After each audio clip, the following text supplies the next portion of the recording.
Hello Final Fantasy fans, and welcome back to another first look at Opus 4, and today we're going to be talking about Wind. I hope I don't breeze through this too much, but there's a lot of cards that are just kind of meh overall, so this will probably be a bit quicker review, and I don't mean to be harsh, and I could, yes, be very wrong about some of these, but I think at least we can agree that some of them will just be completely not that great. And up versus Airman, which I think we can all agree on because there's no monsters that or really forwards that we really want to be playing with this. It seems we fall into the same issue with Alexander, which yet again we have another one that this card falls into. I think that this card down the road or in the future is going to be great.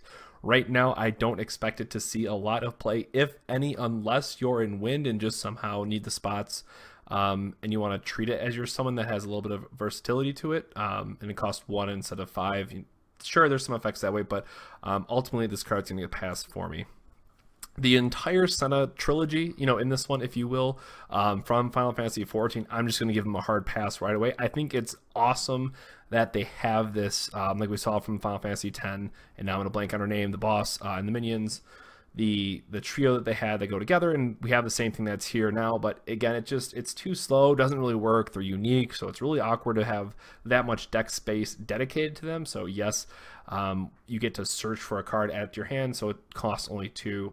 If you really want to make this work, absolutely go for it. You play all 3 and, have at it, but ultimately I am not sold on it.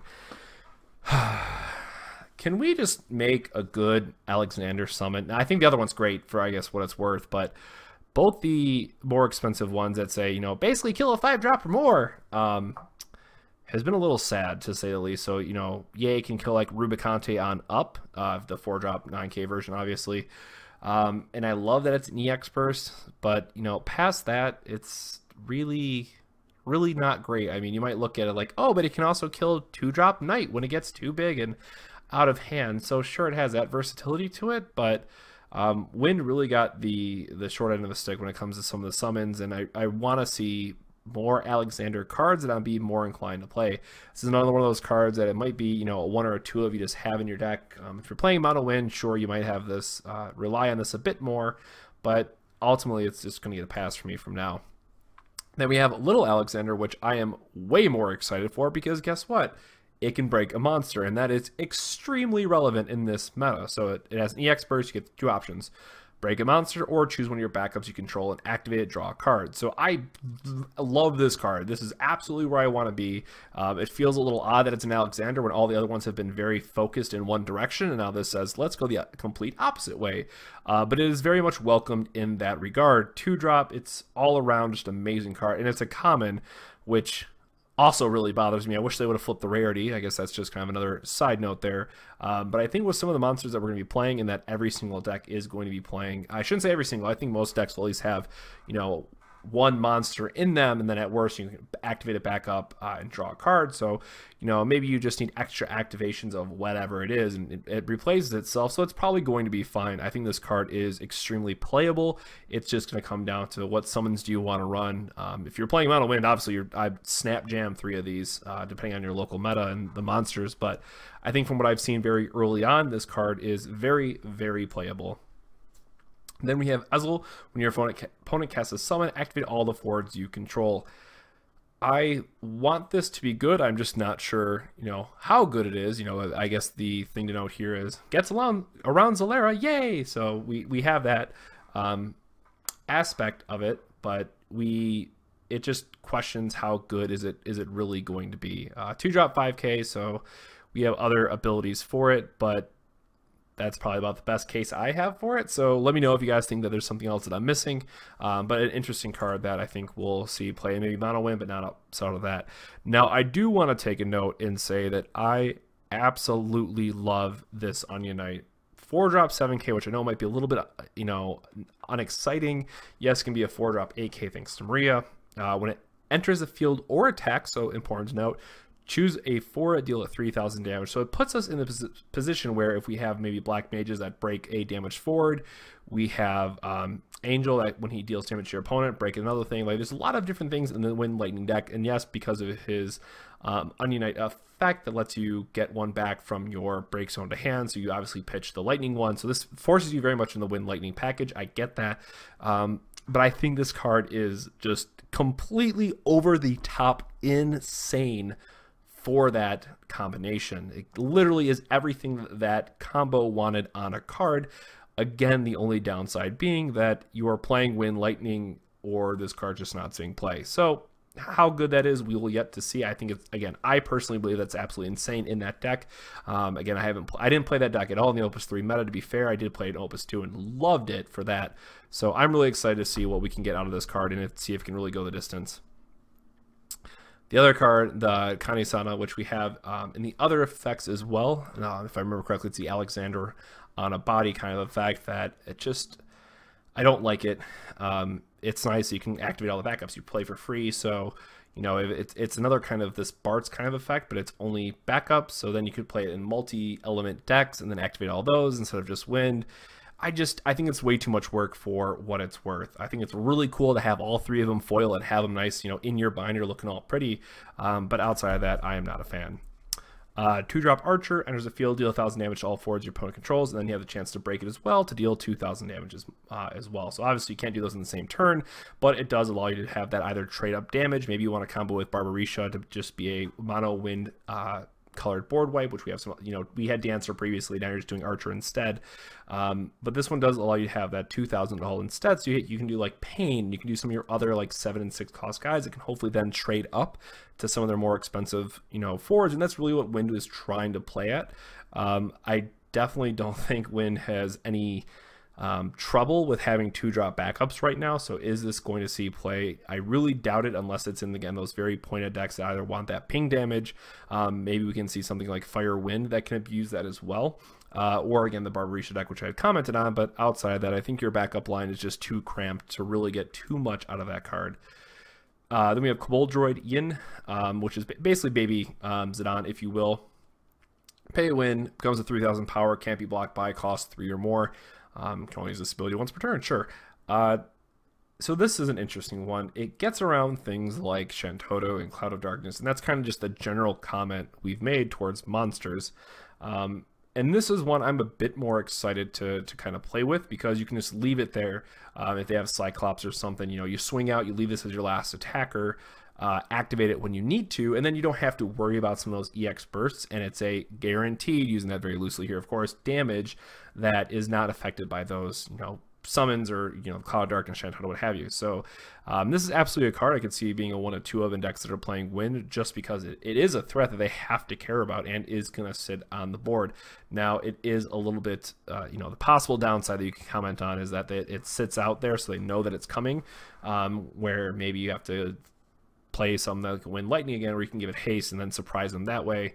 But you're doing that as a 2 cost that you then have to give haste, so it's 4. It's a lot of work, I get it, but you know, having that information out there, which is again the issue that all monsters fall into. You then have to play this kind of sub game with your opponent that, you know, when is he going to attack with it, when is he going to use it. That's more prevalent in mono water, but that's a bit more of a side rant that I should have gotten into. But another card that I think is certainly going to be playable, I'm just not positive on where it's going to find a place. A card that Wind absolutely needed for mono, and I'm not exactly sure where it goes past that, is Cactar. So choose a forward, deal 1,000 damage. Sure. Put him in the second effect, though. Pay 3, break him, deal a forward 10,000 damage, and deal yourself a point of damage, and you do not get the EX burst effect. So Wind really did need this kind of better way than, you know, flood the board, play Diablo's way to interact with these larger forwards that might be problematic, but I'm not sure if being dealt a point of damage is ultimately going to be worth it. If you're going to be in mono, then I think it's absolutely fine to go ahead and play this. Outside of that, I'm just not sold on it, but I guarantee that someone will be using this card in some deck, maybe just for the meme, so you can put your Cactar plushie. I know Okimoto has said something about that already. Who knows? But this is another one of those cards that's just going to stay in my back pocket. I'm definitely going to play it for mono win, but I'm not sure past that. Then we got another Thief. It's a 1-drop 3K. When this leaves the field, hint, hint, your opponent puts the top card of his or her deck into the break zone. So the leave the field here is a note, because you can use like the new 3-drop Leviathan, bounce that and your opponent's card, mill him a card, what have you. There's some cheeky things you can do there. But what I really like is that this is a 1-drop that works extremely, extremely well in the Earth Wind mill deck that we saw, and I forget what region that was out of now off the top of my head, but it's on Mognet. that focus on this low curve that had then, say, Kafka to boost them and had Asura to get them back from the break zone, play him again. And this is quite literally everything that that deck wanted. And then we also got the new Hecaton Care, that is the fight spells we call it from other card games, where the two forwards deal each other their damage. This again plays into that. You can Kafka it, play the fight spell, remove one of your guys, one of their 4, 5, 6 cost guys, mill them a card, and it just does everything you want in that regard. So in the mill deck, this is just absolutely a staple. Outside of that, probably won't see play. Shara, which is an EX burst, 1 cost, 4, 3k. Enters the field, choose a forward opponent controls, deal it 3,000 damage. If you control Ritz, deal it 6,000 instead. So I really like this as we're kind of going more into this wind lightning deck that I kind of mentioned early on, or maybe if you're just looking for more ping effects to deal with certain cards, then this is just absolutely great. Obviously the 1-drop 3k body isn't all that exciting, but that's really not what you're playing this for. Now, yes, I realize that you do have to rely on Ritz for the 6k, which is certainly more ideal, and it's a unique, so you can't have multiple, but I think that this is certainly the more playable of the the 2 or 3 card combos that we have in this set, only because of how insane Ritz can be in the right matchups, but we'll talk about that more when we get to Ritz. So how good is this card? We have to wait and see how much play that Ritz is going to see. Then we have 2-drop White Mage. Again, same issue. We certainly don't have a short supply of 2-drop wind backups that we want to be playing. Put Mage in the break zone, choose a forward, activate it. I do like that. Give it plus 1,000 power. So sure, it's kind of this point where it's kind of pick your flavor of activation effects. If you have Astrologian in water, so if you're playing wind water, it's a little bit more difficult. In this case, you have the Oracle, you have Baralai, you have this now. There's quite a few different effects you can use to activate different forwards, and they all have different costs or different little effects to them, but at the end of the day, it's about reactivating your stuff, which is all that Wind wants to be doing. I do like, again, that this has the plus 1,000 power bonus to it, but outside, again, we do have a wide variety of 2-drops that we want to be playing, and if we were going to put this up against something, I would say Oracle, and I just can't find a deck that I would want to play, say, this over Oracle, that, yes, it costs more, but what you're getting out of it, in my opinion, is vastly superior to what this offers you. 3-drop Chocobo, which is going to be great for Fat Chocobo, which we'll talk about in a moment. Forms of party and attacks. Chocobo and all the forwards forming the party get plus 3,000, so you get plus 6,000 to the entire team. This becomes a 3-drop 9k, in that bonus with it when it's attacking, so it's very difficult to deal with in that regard. So I've been really surprised by this, and it's a standard unit, so of course you could say something there in terms of, does it go in that deck? How about your lower cost guys until you get to the Warrior Light plan? It's certainly going to be interesting. There's quite a few standard units that came out in this set that I'm not sure exactly where they're going to be fitting in that deck list, but I know that the Red Mage Matt in our group is going to be bloody excited for the standard units deck. And speaking of more Chocobos and more standard units, enters the field, gives something haste until end of turn.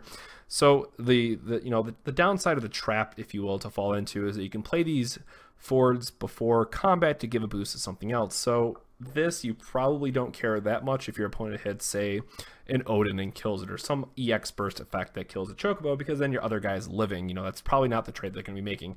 So I think for that effect, it's going to be fine. +1 for the artwork, obviously, because it's absolutely adorable.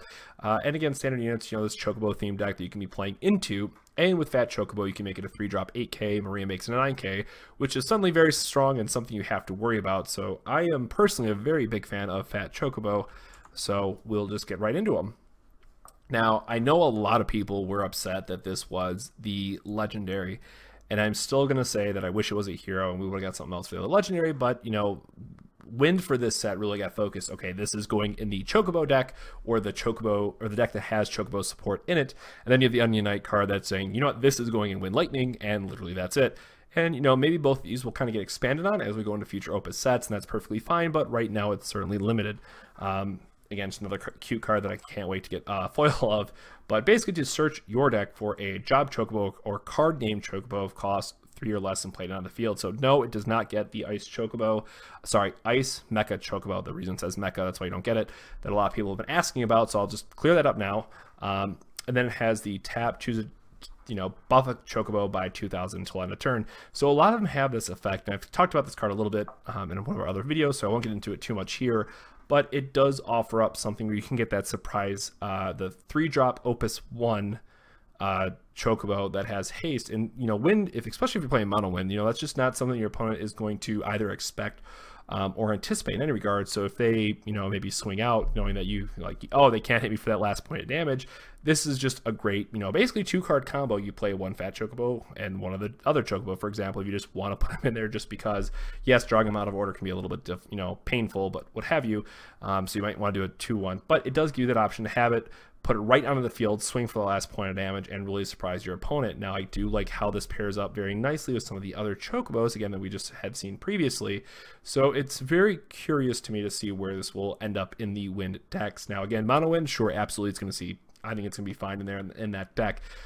Outside of that, it's really expensive for what it does. So yes, you do get to think about in the way that's a 2-drop backup that you're going to get something out of because you're getting a 3-drop into the field. But yes, it's like, how good are those really at the end of the day? I also do really like this in a fire wind based deck. If we're doing the kind of a Chocobo in like Final Fantasy VII, kind of, basically ride the Chocobo into victory type of deck. But outside of that, it's really tough to pay 5 for this. So it's certainly a card that I'm going to keep an eye on, but not sure how great it's going to be. Then we have down here the choose a monster, $, activate it, 2-drop 5K. If we see a lot of monsters, then sure, it could see some amount of play. This is absolutely a card that I wish we had sideboards, and we don't, and it's really hard to find room for something just because. So if your options are limited, sure, and you're expecting a lot of monsters, absolutely play it as a fun of just because. But outside of that, I really can't see too much going on with this guy. I do think that, by comparison, one of the better things you're going to be doing is activating it for multiple uses on some of the other things that you're going to be getting. We'll see, but I definitely, after playing with Mulbaro tonight, finally getting cards in hand, the idea of being able to dull my opponent's Mulbaro before they can block with it, I'm 100% for that. So I will say that there are some positives there. No, I'm again very excited for. I know quite a few people have already just slapped in the No and Zemus package into the Wind Water decks. And again, you're playing Pain. You're playing all these valuable forwards that have multiple cards that are going to get spat out onto the field at a time. So you have all these 3-drops that suddenly you can just go, Pain, it is a Zidane, rip their one important card from their hand. The next turn, maybe a Geese into something. And very quickly you have the, I am doing 4 or 5 points of damage that's going to be unblockable. So you have to have something at this point. Is that going to be something from all Wind Water decks going forward? I'm not sure, but I think that either haste or being able to play multiple things in a turn, or just a wind deck in general in this case. So, you could do Pain with Riku backup into Bartz, into a bunch of other stuff. I get it. But I do think that this card has a ton of potential that we will see over the Opus 4 meta. 2-drop Geomancer. I think you can get where I'm going with this. There's a lot of 2-drops, which we needed more options, sure, but I don't think Wind needed this many. Enters the field, Wind character other than Geomancer, and activate it. So again, multiple effects if you want to do something crazy. Multiple Riku mills if you want to leave up maybe a Sid. Again, is this going to go in the Sid package or the mill package for Sid? Sure, maybe, who knows. Let's get into point of damage, activate it. I think it has some interesting uses for characters, but this is something that Wind already does well. We're pretty tapped out on our 2-cost backups that we want to be using. So unless there's something maybe in a future set for a Wind character that we really want to activate, unless I'm missing something, please let me know in the comments below. I'm sure someone will at least point out one card that wants to tap for multiple things. It is something that's a little bit lacking. Then we have Hope. I do not have any hope for this card. I'm sorry. 4-drop EX, 5K, so way underpowered for what it is. You get to search your deck for a card named Alexander, so you do get the 2-drop Alexander, which is nice. Add it to your hand, so it is a 2-drop 5K. I get it. I love EX bursting this, I will say. So I love that, hey, Wind got a ton of value EX burst in this case, but choose a forward and activate it. So there is a lot that you could potentially do with this. I do like the idea of being able to be aggressive and then tapping him to reactivate something else, like your monster Bartz that's in the field. But what do we really value that at? You know, it's only a 5,000. Why don't we just have a backup that's maybe protecting it? Yes, it is for free because it's so easy to remove this card.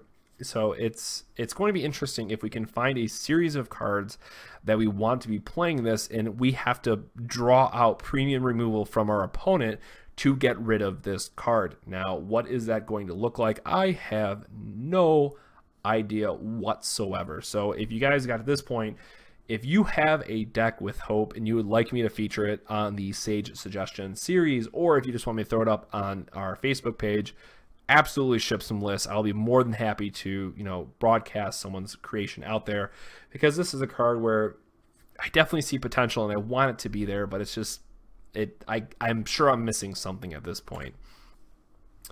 Bad cards I love is just another Moogle. So yes, it is a 4-cost Moogle, enters the field, draw a card, put from the field in a break zone, draw another card, so it does replace itself. It is a 6,000. I absolutely love this card, so maybe because I know what other Moogle effects are coming in future sets, and the fact that this is a 4-drop 7K, I very much love this card. Not yet sold on where it's going to be see play, but damn it, it's a Moogle, so I'm going to find room for it in a deck somewhere. Spoiler, we have another Archer. Put Archer into the break zone, choose a 4 your opponent controls, and then make it deal 0 damage, basically, for the next damage it deals. So that is a bit important for some different cards that maybe have a ping effect, like Balthier. So if you choose Balthier, they use the ping effect, and then they are, you know, they're still blocking. They do the other effect, you're just kind of SOL at that point. But this is another one of those cards where we can be a bit more aggressive, choose how we want to attack, and Archer something on their side that maybe we just don't want it to break our guys, and they still, you know, take damage from it. So it's one of those things that if we're playing a ping-based deck, or maybe again Wind Lightning, this might find a home in, but it is a little bit difficult to see what we're going to be getting out of this. So it is certainly something that I'm going to be, you know, I'm passing on for now, but if you find spot for it, please let me know. The last in a card. So makes your other guys so they cannot be chosen by your opponent's abilities. It couldn't even be spells and abilities. Like, if you're going to make us do this much work for backups to get to that point, just make it so it's good. Like 9K can't be touched. I think that would be worth all the work that you're putting into this. But otherwise, just straight pass. And then we have Ritz, which you know, how much bounce is Water going to be playing in this next set? That is really the question that comes down for Ritz, because it is a 3-drop 7K, which is fine. 3-drop AK with Maria, and then if you control Shara, gets plus 2,000. So this is potentially a 3-drop 10K that turns off, I should say both summons and abilities for returning their owners to returning cards to your hand. So it allows you to it does say characters, which is interesting as well. So that might just be a future proofing, if I'm not mistaken. Oh, Hades, I think, actually bounces a backup. There we go. We figured out why it's relevant for that one terrible card in Opus 1 that literally 0 people have played, because I certainly wanted to make it good, and nope, too expensive. It's no Grip of Despair. Anywho, I love this card. I think it's certainly one of those things that it's very much worthy of its hero spot. It is a card that you want to be playing for the, you know, water matchups. If they're playing all the Leviathans, the new Leviathan, the Sildras, there's a lot of nasty tools that they have, and it does protect your Bart's package, the 3-drop legendary. And again, this is one of those cards that you can go Pain into this for free, because you Pain obviously untaps your backups. You get to play this again. So it lets you accelerate into those 3-drops. And I think that the deck did want a couple more variety in the different 3-drops that it had. And this is, again, one of those ones that I think is very much welcome to the deck, because having to deal with your opponent's Leviathans and Soldiers in the mirror was just absolutely awful. So this is, again, a card that I think it's definitely the better if not best of the two-card element combos that we've gained in element in this set exactly. So with that, we have the kind of what card are you most excited for? Please let us know in the comments. For us, it's obviously going to be Dono. It's a Moogle. I think the potential there is just absolutely absurd, and I am really looking forward to seeing where this goes from here. So if you guys like this video, please make sure to drop a like, comment down below, and of course, you know, a deck for hope. Again, we will absolutely feature that as in either a video on Facebook. I'd love to see some lists with that. And then what is your favorite card? So maybe it's Nono, maybe it's Snow the Moogle, maybe it's Fat Chocobo, maybe it's Onion Knight. So if you have an Onion Knight list, props to you on that one. And I'm really looking forward to playing more with Opus 4 now that I finally have had time. And of course, lastly, guys, make sure to subscribe for future Final Fantasy trading card game content. That helps us out a lot, and I really can't stress that enough. It helps us get the word out there and helps us do everything that we keep doing. So thank you so much for watching again. On the behalf of the rest of the 6 Sages Gaming group, we'll catch you on the next video. Have a good one. This video made possible thanks to the Patreon support of viewers such as yourself. Thank you to our honorary sages.